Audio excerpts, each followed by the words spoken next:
Bonjour YouTube, bienvenue sur ma chaîne. On se retrouve aujourd'hui pour une nouvelle vidéo. Donc aujourd'hui on part, si vous allez me dire mais qu'est-ce qui lui prend, on part sur une carabine qui est démontée. Alors vous allez me dire à moitié démontée. Pourquoi donc? Qui que quoi donc? Où que se passe-t-il? Je vais vous expliquer tout ça. Il n'y a pas de souci. C'est pour une bonne raison. Donc aujourd'hui on est sur une carabine, certains l'auront reconnu. Ceux qui l'ont pas reconnu, c'est que c'est pas des grands passionnés d'armes à feu, mais vous avez pu la reconnaître sans connaître le modèle directement. Pour beaucoup d'entre vous, ça c'est la carabine de notre enfance. Alors vous allez me dire mais pourquoi donc? C'est la fameuse Browning SA22. Alors certains d'entre vous qui me suivent depuis longtemps vont me dire mais tu nous as déjà fait une vidéo comme ça, il me semble, il y a quelques temps de ça, tu nous avais présenté, il me semble. Oui, c'est vrai, je vous en avais présenté une. Et celle que je vous avais présentée, elle était en 22 shorts.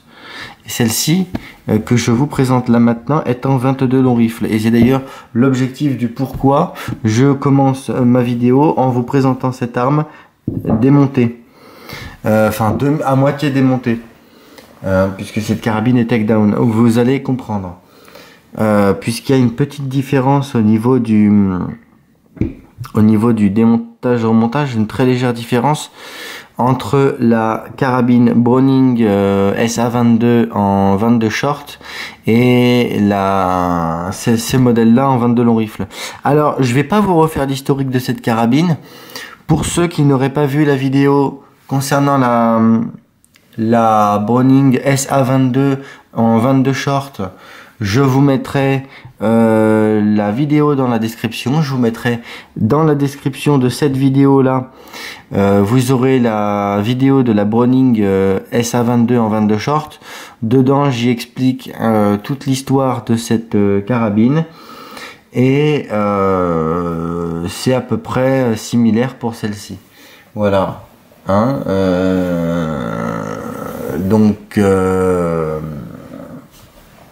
sur celle-ci, je vais vous parler un tout petit peu de cette carabine.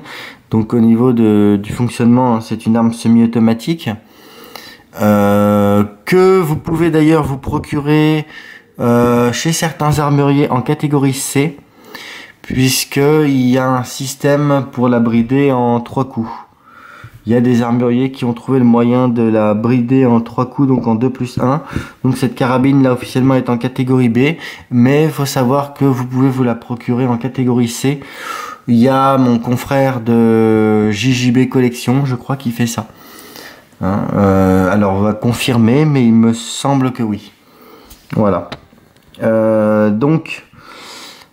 Je vous montre très rapidement le remontage, la différence entre la 22 short et celle-ci. Et puis après, je vous la montre un peu en détail, cette carabine, parce qu'elle est jolie. Alors, pour remonter la carabine, bien sûr, avant, ne me cassez pas les couilles. Eh, mais elle est vide. L'arme, on s'est assuré qu'elle était vide.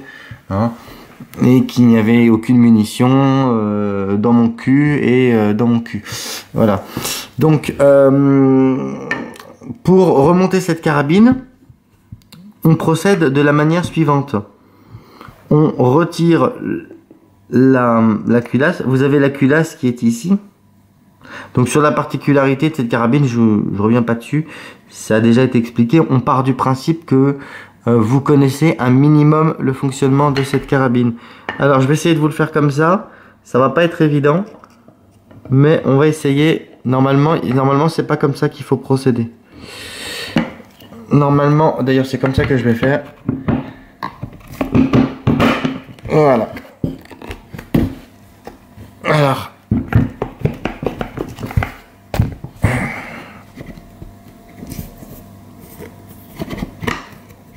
Voilà, donc je vous montre. Là, j'ai inséré le canon dans l'arme. J'ai retiré la culasse et j'ai inséré le canon comme vous pouvez le voir dans l'arme. Jusqu'à là, il n'y a rien d'étonnant. Mais, cette arme, elle n'est pas pour autant complètement montée. Vous allez voir.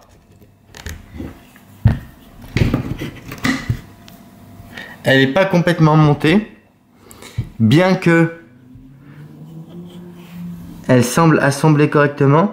Et c'est là où c'est très important que vous voyez ce que je vais faire, parce que autant pour la première partie du montage que vous voyez pas, c'est pas complètement dingo. Je vous décris là comme c'est fait. Vous voyez à peu près comment j'ai fait. Je vous le remontre quand même au cas où, parce qu'on va me dire voilà. Donc l'arme, elle a été rentrée. On a pivoté le canon comme ça, en tirant la culasse et en retirant. Et après on a tourné le canon. Voilà. Donc là, dans ce que je vous ai montré, il n'y a rien de dingo.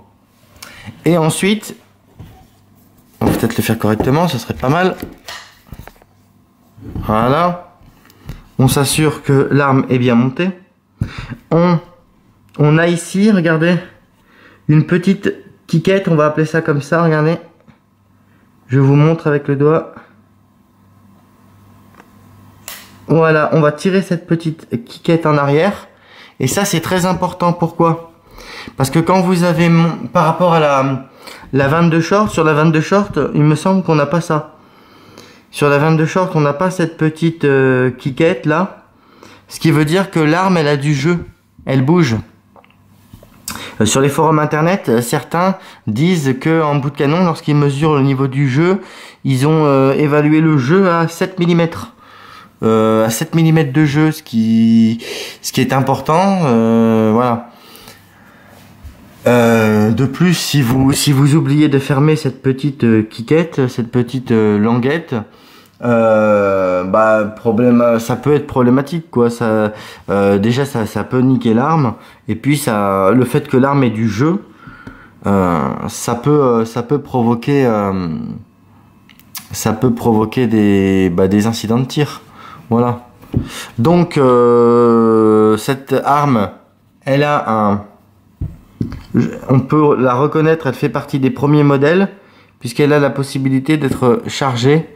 Là, vous avez un trou sur le dos de la crosse, et vous pouvez mettre les munitions directement dans ce trou ici. Ça fait partie, le trou sur le dos de la crosse, ça fait partie des premiers modèles. Voilà. Normalement, vous trouverez normalement sur la plaque de couche, il y a normalement un numéro qui est marqué sur la plaquette sur la couche ici, mais il y en a pas. Normalement, ici, vous êtes censé avoir un numéro qui a été écrit à la main. Là, il y en a pas. Voilà. Hop là. Voilà, c'était principalement ce que je voulais. Alors, la différence aussi avec le modèle en 22 short, c'est que vous avez un rail fraisé de 11 mm sur la carcasse. Sur le précédent modèle que je vous avais présenté, il n'y avait pas ce rail. Voilà. Donc vous pouvez mettre une petite lunette de 11 mm dessus, ouais, sans aucun problème. La hausse, faudrait vérifier avec l'ancienne vidéo. La hausse ne change pas.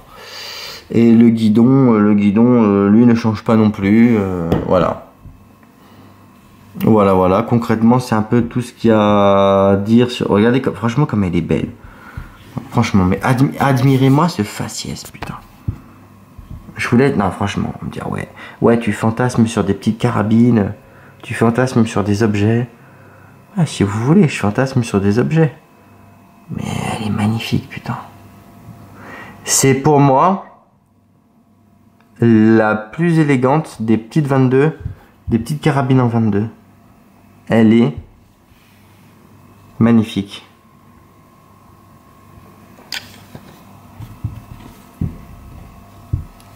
Franchement, regardez-moi comme elle est belle.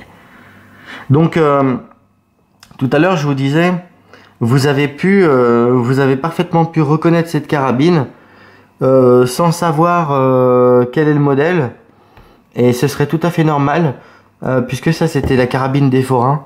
Même encore aujourd'hui, quand vous allez dans les fêtes foraines, ça fait un bail que j'y suis pas allé, mais il me semble que si vous trouvez des carabines en 22 shorts, c'est ce modèle-là. Alors celle-ci est en 22 long rifle classique, mais ils ont fait le même modèle en 22 short. Et d'ailleurs, pour information, c'est dans toutes les carabines en 22 short, celle-ci, la Browning SA22, est celle qui fonctionne le mieux. Voilà, celle qui fonctionne le mieux en 22 short, c'est ce modèle-là, c'est la SA22. Et franchement, elle est royale cette carabine. Royalissime. Voilà. C'était un modèle en vraiment parfait état. Pourquoi est-ce que je vous ai fait cette vidéo? Je vous ai fait cette vidéo pour vous présenter. Je vous ai présenté la Browning SA en 22 short fut un temps. Pour que l'essai soit complet, pour que sur la chaîne ce soit complet, je vous présente le modèle, on va dire en 22 long rifle. Voilà. Également pour vous expliquer la petite subtilité au niveau du démontage et du remontage, cette petite languette auquel il faut penser. D'accord. Et pour vous montrer rapidement les différences entre la Browning SA22 et le modèle en 22 short. Voilà. On va pas jacasser plus longtemps sur cette carabine. Concernant les bois, on est sur du noyer. On voit bien, on est sur un noyer quadrillé. Tout ça, voilà. Je crois pas qu'il y ait d'autres versions de cette carabine. Enfin, si j'en vois d'autres versions, je ne manquerai pas de vous les présenter. Voilà, voilà. J'espère que cette petite vidéo vous aura plu. On se dit à la prochaine pour une nouvelle vidéo. Et selon la formule consacrée, bon tir!